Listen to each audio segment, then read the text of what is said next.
got to turn the mic on first. Hey, good morning to you. It's Eyes on Smash Bros. Radio. I appreciate the hell out of all of y'all coming on and listening to me today. What's happening? Got a lot going on. Got to take a time and catch our breath, get our thoughts together, and all that other good stuff. Yes, Smash Bros is on YouTube. Please, please, please, please check us out on YouTube. Smash Bros Radio on YouTube. Smash Bros Radio on Instagram. Facebook Radio on Facebook. Please like, share, and follow. Likewise, I'm Oz. You can catch me on Instagram. You can catch me on YouTube. You can catch me on TikTok. You can catch me on Instagram. So please check us out. Like, share, follow. Invite your family and your friends to also follow suit. Like, share, and follow. We appreciate you tremendously, tremendously. Smash Bros Radio presents the Smash House Show, 7:30 on Saturday. Virtual showcase going to be between Drix Rim and Montezuma. So please check Smash Bros Radio out. Smash House Show on Facebook at 7:30 on Saturday. Virtual showcase. Also, June 16th, Tuesday, Who Done Pooted, hosted by Benny Mac and other comedians over at the Stardome. So please, please, please, if you are in Birmingham, please on June 16th, put down Who Done Pooted, hosted by Benny Mac, comedian himself, as well as haircut extraordinaire. Then you have the Man Project Influence Today for Better Tomorrow is having their mentoring camp trip, which is June 24th through the 26th. So Mountain State Park. Cost is $5 per camper. For more information, you can contact Richard Cade at 205-476-2653, as well as you can register on eventbrite.com. Eventbrite.com. Mentoring trip, the Man's Project Influence Today for a Better Tomorrow at Mountain State Park. Cost is $5 per person. For more information, contact Richard Cade at 205-476-2653. And then on June 18th, Hillary Banks Brunch is being catered by the one and only Eddie Kane's Catering. It's a woman empowerment brunch. Enjoy live entertainment, bottomless mimosas, guest speakers, and great food. It's June 18th from 11 to 2. You do not wish to miss this out. Also enjoy cute brunch theme, gifts, tickets on sale now. You can go to eventbrite.com. Eventbrite.com. Smash Bros. Radio presents Alabama Music Awards June 18th at 8 p.m. at The Spot, 524 19th Street, Inslee, Birmingham, Alabama. Free to perform. Winner receives performance at the 8th Annual Awards Show. For more information, you can contact 205-422-0028, 205-422-0028, or 205-503-6840, 205-503-6840, or 205-259-8461. $20 cover. Free to perform June 18th. And then on July 24th is a red carpet appearance, interview, and more. 2 tickets to the award show. So, once again, Smash Bros. Radio presents Alabama Music Awards on June 18th. Showcase, artist showcase tour. Doors open at 8 p.m. at The Spot, 524 19th Street, Inslee, Alabama. So if you are an entertainer, if you are a performer, please, please, please check us out. Alabama Music Awards Artist Showcase at The Spot, June 18th at 8 p.m. So please come out. Also on June 12th, which is Sunday, Bazaar Block Party, the nonprofit edition, free admission, food trucks, vendors, tying up Alabama to benefit the Man Project, accepting slightly used ties for the young men, as well as ties to success. So please, June 12th, Bazaar Block Party. So please, please, please come out, come out, come out and support all the events and all. Now, do you remember that part in The Color Purple where you have Celie and Suge walking through the field and they're just enjoying their walk through the field and they're paying attention to how the trees are bending and waving and wanting to be noticed and how the wind is caressing and going through and just merging and caressing and coming together. How in nature, every they the trees and the leaves and all they wish to be noticed, and so they put on a spectacle. They put on a show when the wind caresses them and combs them. But see, that's the way life is all about. With everything that is occurring, with everything that's going on, we get bombarded with all this negative information, this negative energy, and we lose sight on what is most important to us. And in most of our lives, the most important elements are our family, our friends. And that's good. But in the bigger picture, when was the last time you actually colored in a coloring book? When was the last time you actually shared coloring with the younger generation, a younger child in your family? When was the last time you came together and you worked on a puzzle, putting all the pieces together? Or you played cards? When was the last time you actually had everyone over for a good round of spades or whiz or, trumps? When was the last time that we actually took the time to relax and to enjoy ourselves? When was the last time you actually had a conversation, a meaningful conversation with a younger member of your family, with your child? When was the last time y'all sat down at a table and ate with no distractions? Y'all just carried on. How was your day? What was happening in your day? You really didn't talk about anything per se that radical or, major. It was just general conversation. And when was the last time you actually talked to an older member of your family? When was the last time you called a member of your family to let them know how much you appreciate them, how much you miss them, and you were just thinking about them?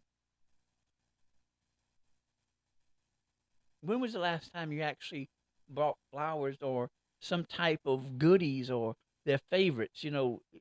We fail to realize that even as adults, we still have that child in us. We still want to be hugged. We still want to know that we're loved, that we're thought about, that we appreciate it. How many times have you just all of a sudden just called someone and you told them that I really appreciate you? I really didn't want anything, but you just popped in my mind and I wanted you to know how much I appreciate you, how much I love and cherish you. When was the last time you did that?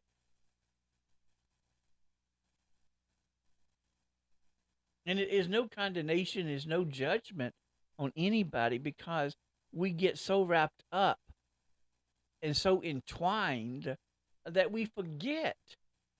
I mean, that's just human nature.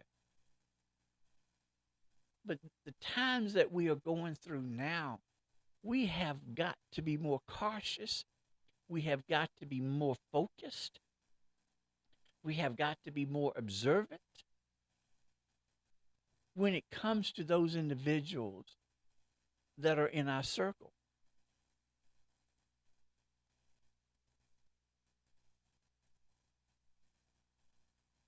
When you reach a certain age, we always forget that as a youth, as a young person, those things that we wanted. We never lose that as we get up older. And the most tragedy is when you go to a nursing home and you see these elders, you see these individuals, you see the older generation just rapidly declining because they are not getting the attention that they want. And it's not the staff's fault because they just got so much on them.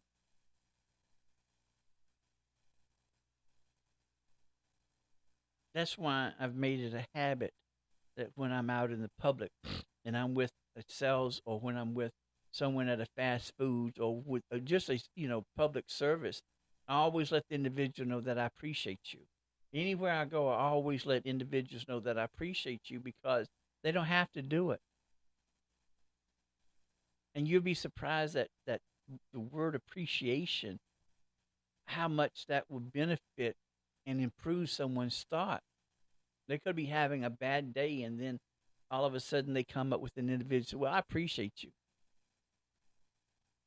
You can make the world turn upside down because you have bettered that individual's image. You have bettered that individual's thought. When I started teaching in '88, my classroom was on the third floor, and it overlooked the playground and also Tuxedo Junction. Now in Birmingham, there is a where the interstate forks off to uh, 59 and 20 East and 65 South. That's what we call Tuxedo Junction. And Lincoln Middle was right at the junction. And I was one of five teachers that were at the school early. And I usually arrived around 7. And it gave me time to get my thoughts together, to get myself prepared for the day when I had, with my kids. And the most angelic sound, the most soothing sound in the world was listening to those babies laugh and play. That giggling sound that only a child can do. The joy, the pureness, the nativity of that baby enjoying themselves.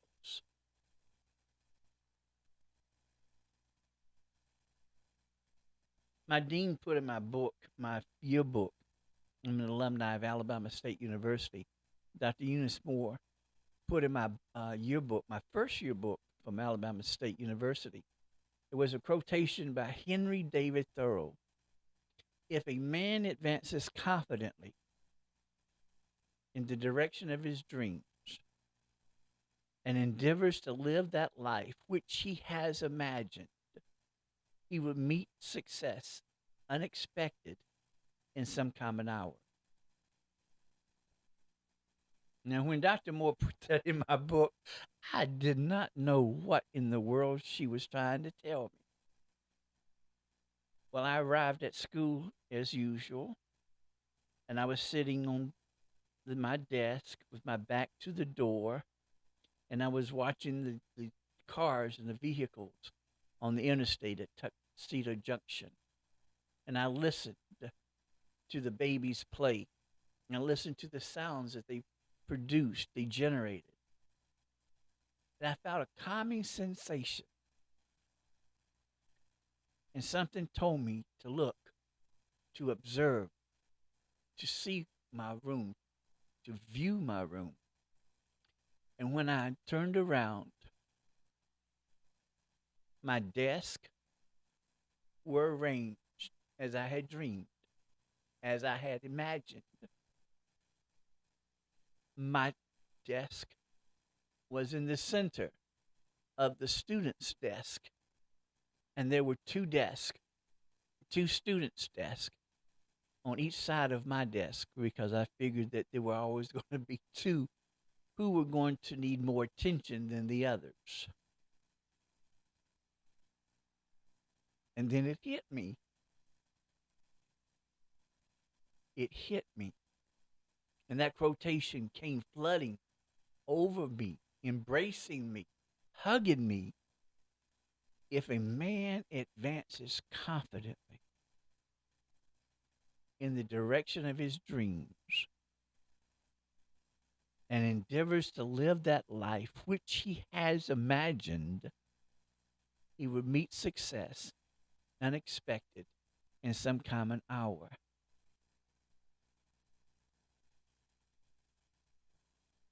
And I started crying. I was where I was supposed to be. All the dreams, all the imagery, all my imagination had finally come round to this one time.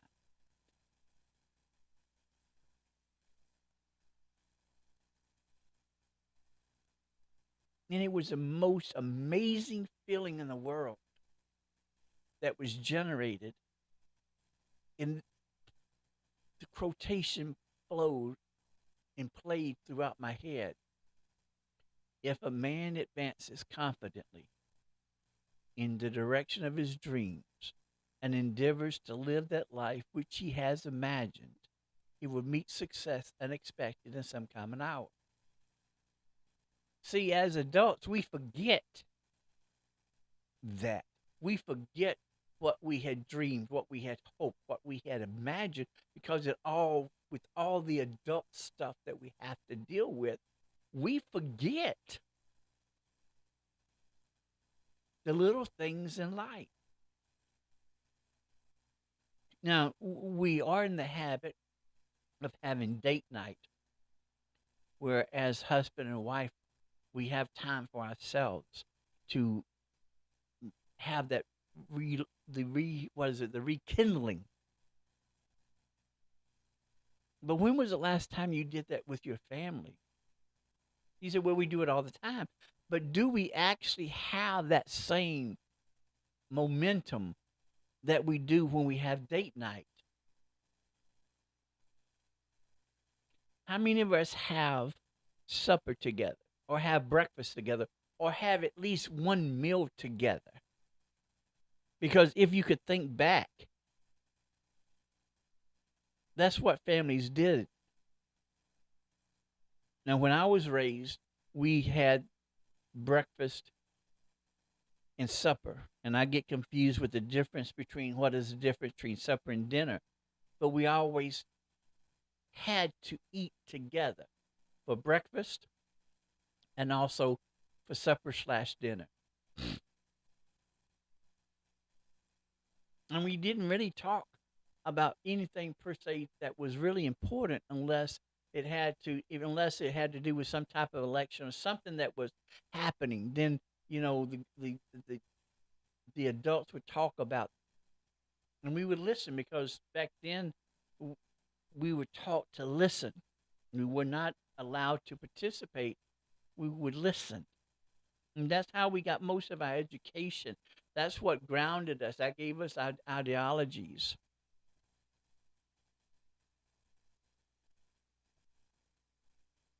And I'm not very religious, but back then we were more involved in the church, and the church was more involved with us.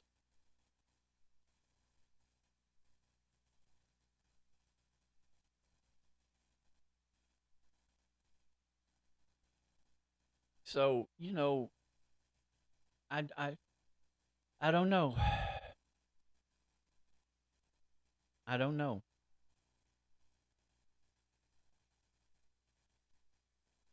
But we have to get grounded again.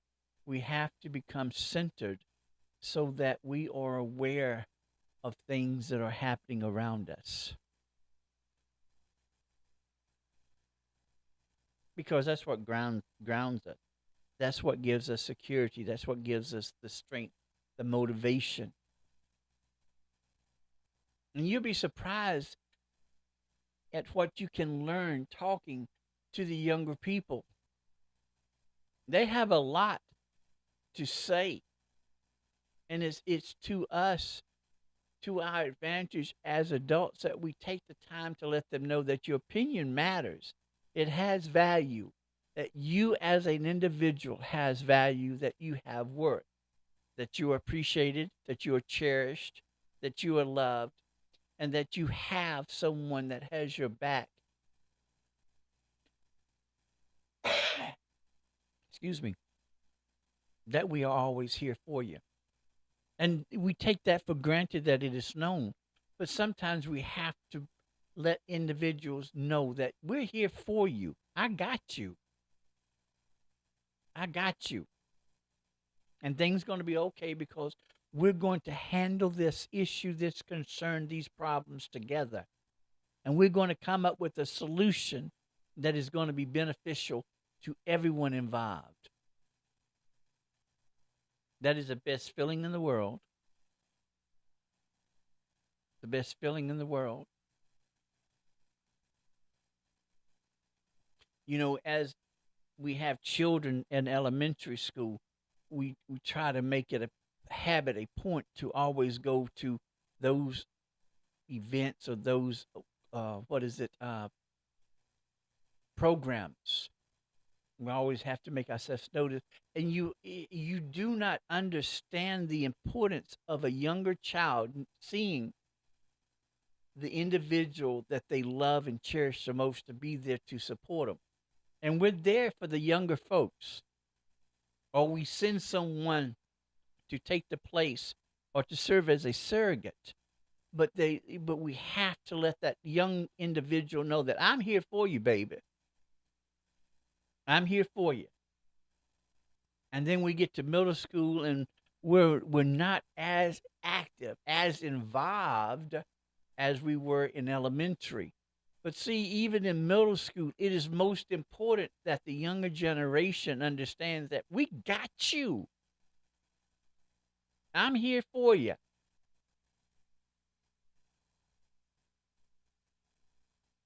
But we take that for granted.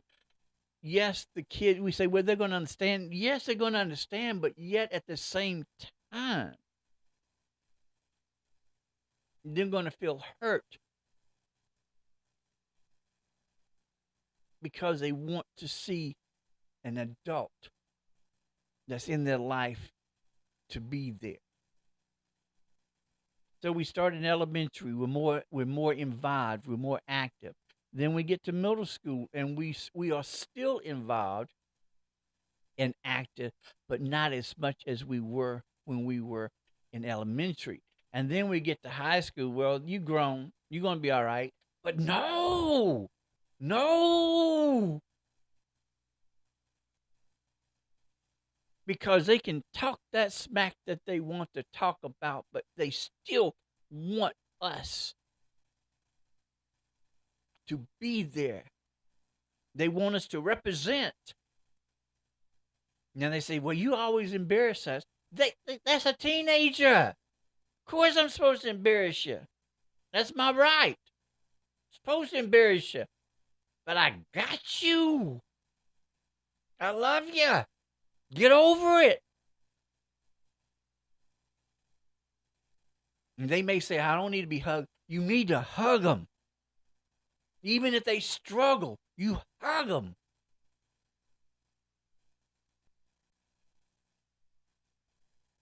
And there's nothing wrong with a father hugging his son. It's nothing wrong with a father showing affection for his son. We say, well, I can show affection for my daughter. Your son needs the same attention and affection. There's nothing wrong with a father hugging a son. The world is wrong with you. They still need to know my daddy loves me. My pop is here.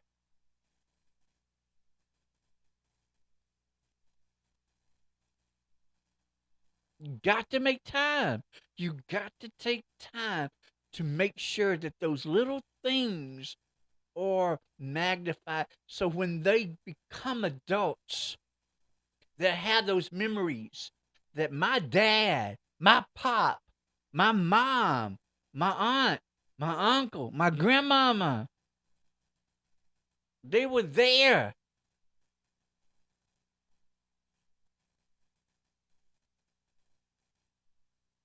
Same way when we get up old. Yes, we're adults, but our parents need the same attention, that same attention. They need to be hugged. They need to, you need to let them know that I love you, mama, pop. I wouldn't know what to do without you, man.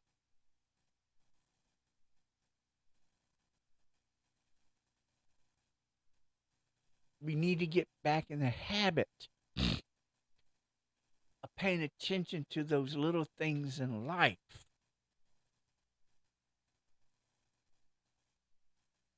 Because once those individuals are gone, you can't bring it back.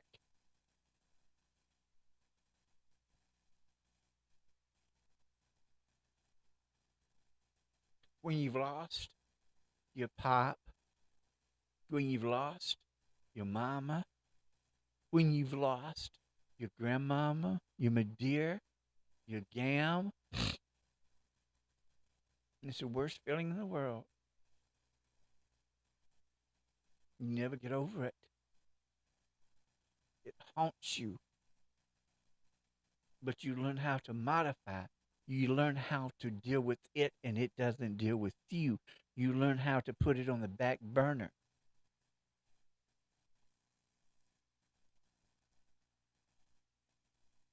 COVID should have taught us that our time is much more limited than what we gave it credit for, that we even acknowledged. COVID should have woke us up. COVID should have taught us that we cannot take things for granted anymore because it's not promised to us.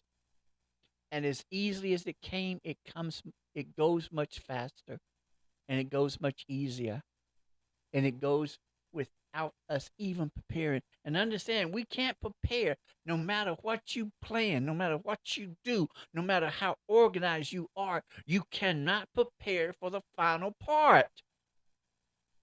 You can't. You can't. No matter how much you can't.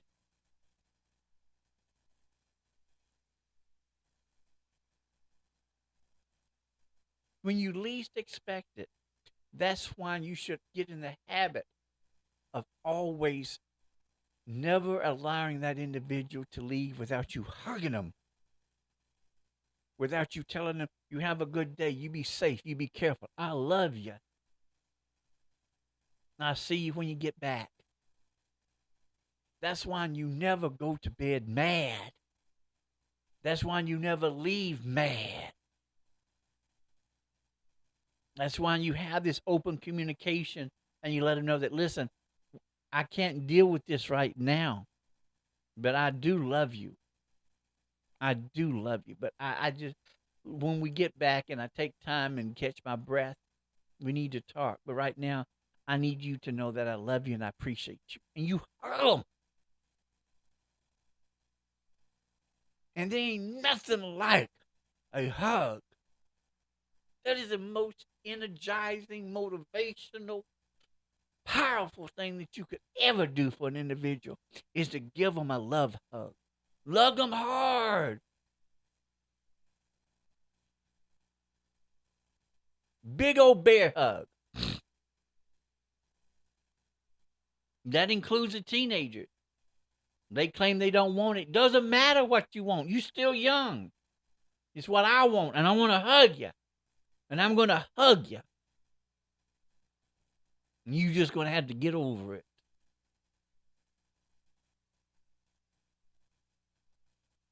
Same way when it comes to the parents, when it comes to the older generation, we have to let them know how much they are appreciated, how much value and worth that they have in our lives. When was the last time you talked to the older member of your family to find out exactly about your family, about the activities of your family, about where your family came from? Now, if you are native Birminghamian, Nine times out of 10, your family were participants in the Reverend Shuttlesworth Civil Rights Campaign. And if you do not know the importance, or you do not know how involved, or what what your family member did, you need to sit down and talk. Let them tell you what it was like back during the campaign. Let them tell you what it was like coming up during that time. You need to know your family history, because that's part of you.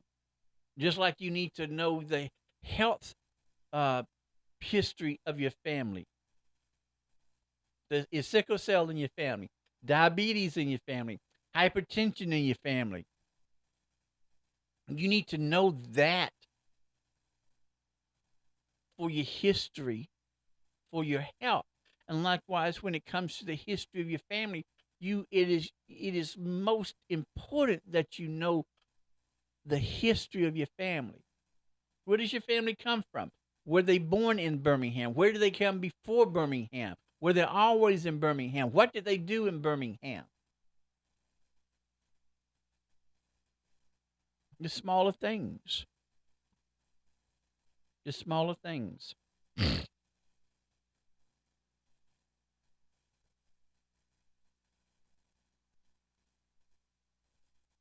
It's time for the church to take its place again.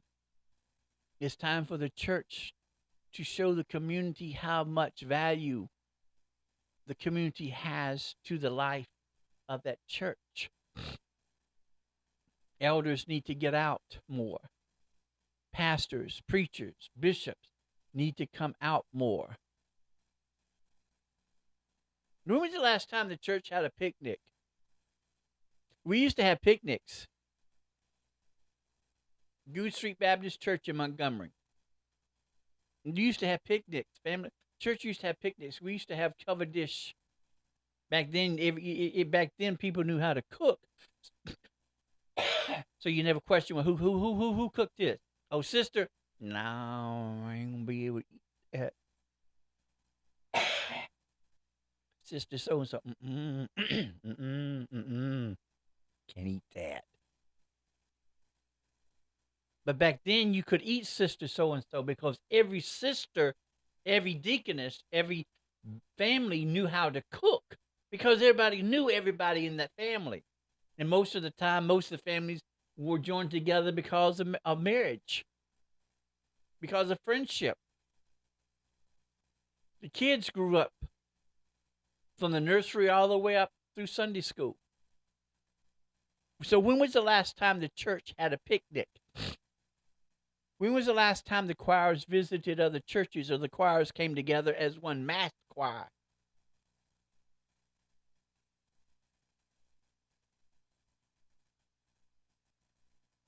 When was the last time that y'all celebrated the mothers of the church? The first lady's always acknowledged. But what about the mothers of the church? Or do they even have mothers anymore? You know those individuals that wore those big old hats? But you better not upset them. Oh, you better, oh. Why do you think they were called mothers of the church? Because they were mothers. And you better not have done anything in front of them, because they want to snatch you up. 9 times out of 10, it was that look. We were scared of the look. You didn't have to touch us.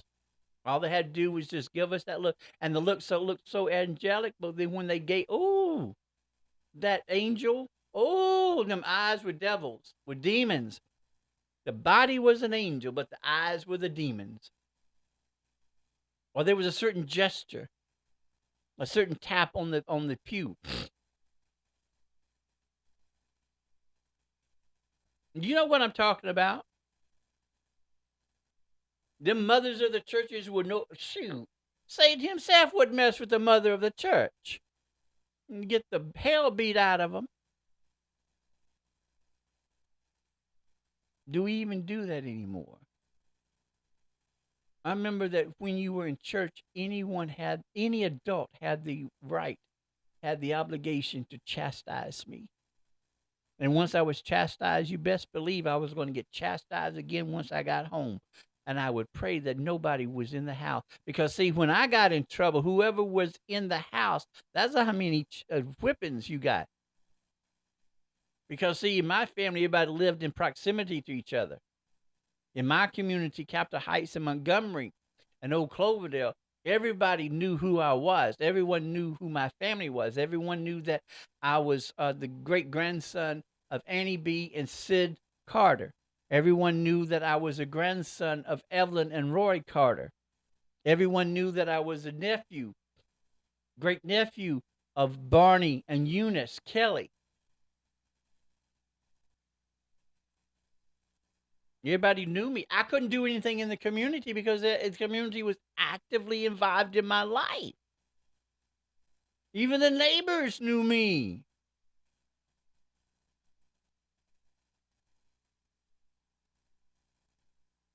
The little things in life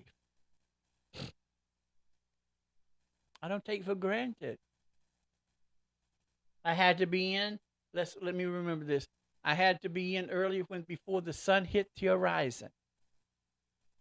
Then as I got up older, I had to be in before the street lights came on. I did not know that the street lights had a humming sound or made some type of humming sound before they came on. Not me. I didn't find that out until I was an adult. I was never late. I was always 15 minutes, and I'm still 15 minutes early. Sure am.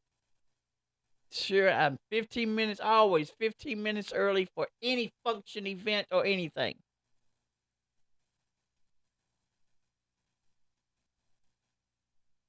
The little things.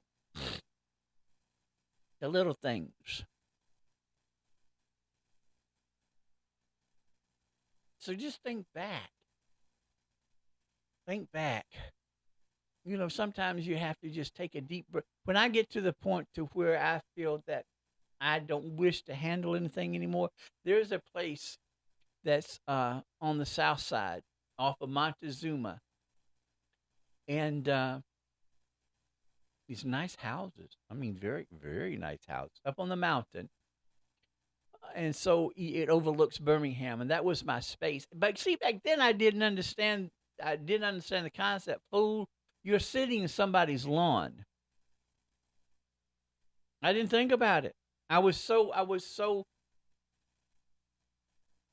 hypnotized by looking at the lights of Birmingham, by watching and just looking.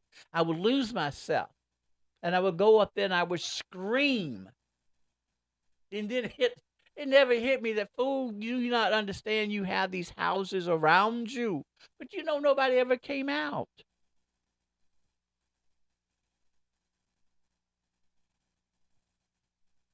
Now they've changed. I think that it's a one-way street now, and they changed the flow, and they have little nice chains across the lawn because I guess they got I guess they got tired of folks like me invading, trespassing.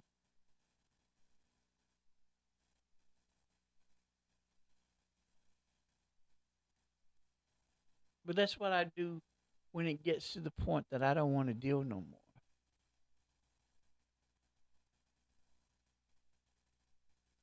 I get to a place that I feel comfortable. I get in nature. I watch nature.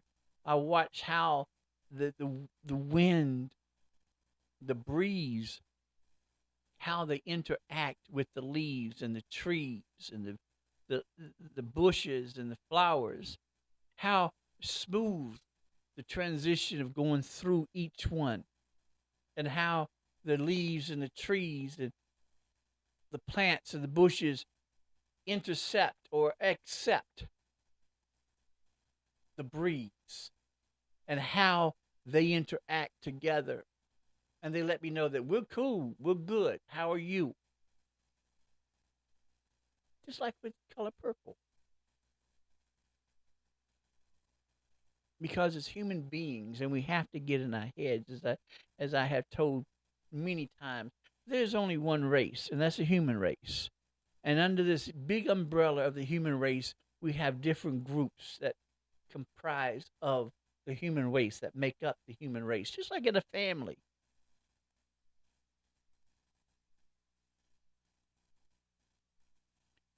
And as human beings, we have the need, the desire to know that we're loved, to know that we have value, to know that we have worth, that we are appreciated, loved, respected, adored, cherished, that are we can depend on individuals, that there are individuals that have our back, that have our protection, that serve as a fortress, that serves as a place that we can come to know that we are safe. And that's how we are. From all the way from infancy all the way up to eldership, all the way to old people, all the way to seniors, whatever.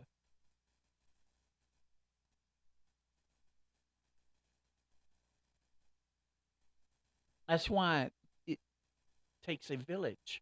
That's why I am fortunate and we are blessed to have the Crescent Cultural Community Center, because the Crescent Cultural Community Center is a place to where youth can go to know that they are protected. That's why I think and I feel that there should be more community centers that should be reopened in the community, because, see, that's where we went as children in the community. We went to the community center. They had different activities that we could participate in that would wear us out to the point to where we were too tired to get into trouble.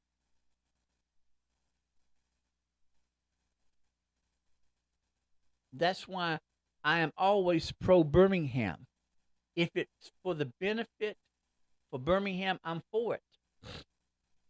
That's why I'm into this revenue. How much revenue is being generated by these activities, by these sports groups? How much revenue is being generated so that way we can open these community centers in these neighborhoods? That we can have these programs, these projects for teenagers and young adults to keep us focused, to keep us to the point to where we're too tired to get into trouble.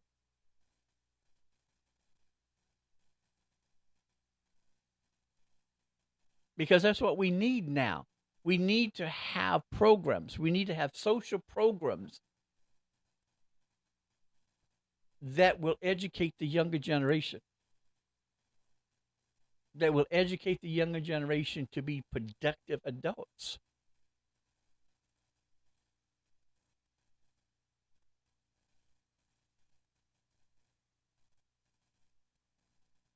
And it doesn't, when we make time for those little things, it costs really no money. It doesn't cost any money. I love sitting down and talking to my grandparents, talking to my great aunts and uncles, talking to my great grandparents, talking to the younger children.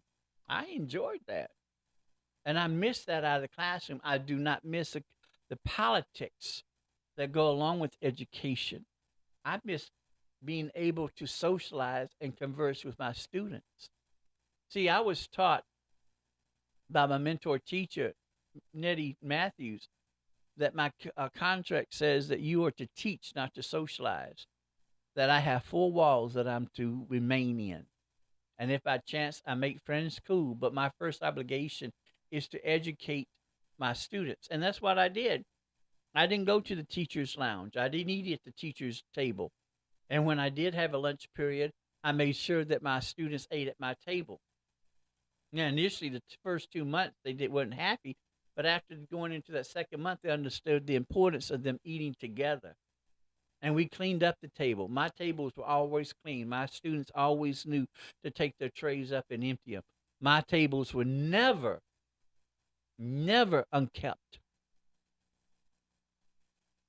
And then when I didn't have a lunch period and I went to the lunch room and I sat in the corner away from everyone, There were always between 5 or 6 students who would come and they would eat with me because they knew that I valued them as individuals. And my kids still understand today, even as adults, that I still value them. I see value, I see worth, and I love them to death. And I appreciate them.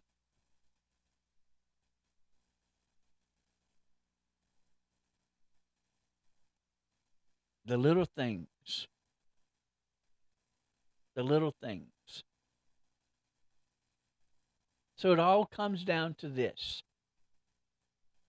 No matter what we are going through as adults,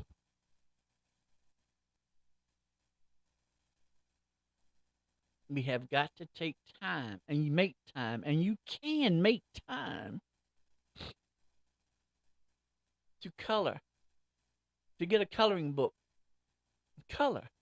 They have even apps on the telephone that you can get that have coloring apps that you can go to. And that's the most relaxing thing is it becomes an addiction because I always get in competition with myself to see how much time it takes me to color.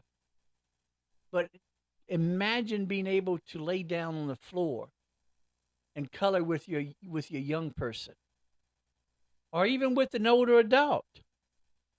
Coloring isn't just scheduled or just for the younger folks. Anyone can color. There's nothing childish about coloring. And it creates the imagination that, if you want to have a pink cat, well, you color your cat pink. If you want a purple cat, you color your cat purple. Who dictates what color a cat is? It's imagination. It's a time to get together and spend time. And sometimes you don't even have to say anything. Just being in the presence, being with each other is most valued, has more worth than anything in the world. And don't listen to these teenagers. These teenagers need as much attention and hugs and love that when they were babies. Yes, they're going to complain. Of course, teenagers are supposed to complain. That's what they do. They complain. They whine. That's what they do.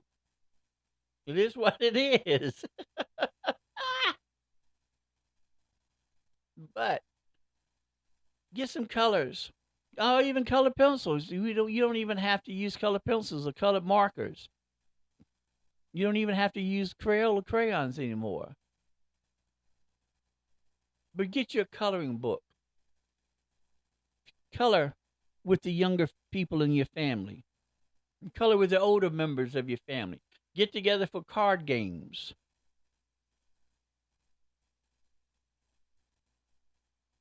Just socialize. Enjoy yourselves. Enjoy the company that you have. Enjoy the togetherness that you have. Let those individuals know that they have value, they have worth, they have purpose. Let them know how much you love them, how much you appreciate them, how much you cherish them, how much you adore them, how much you love them being in your life, being a part of your life. It's not too late. Never go to bed mad. Never leave mad. You don't have to finish the conversation. It can go on, it can wait for the next day. But never go to bed mad, never leave mad. I always have that understanding. I will be back and I love you. And we'll talk about it when I get back. I'm telling you. So, it is what it is. But I appreciate y'all because y'all did not have to come on and spend time with me. That means a lot to me. That means a whole lot to me.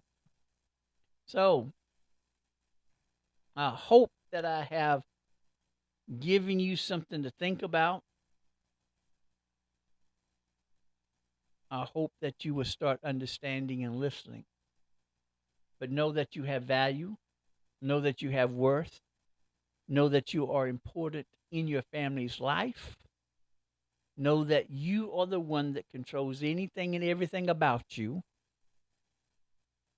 And most importantly, know that I love you more than I love my luggage. I'll see y'all tomorrow. Y'all take care. Peace. The live stream on the show. Fume, fume, fume, fume, fume. On the show, on the show. The live stream. Fume, fume, fume, fume, fume. On the show, on the show, on the show. Fume, fume, fume, fume, fume. The live stream. Fume, fume, fume,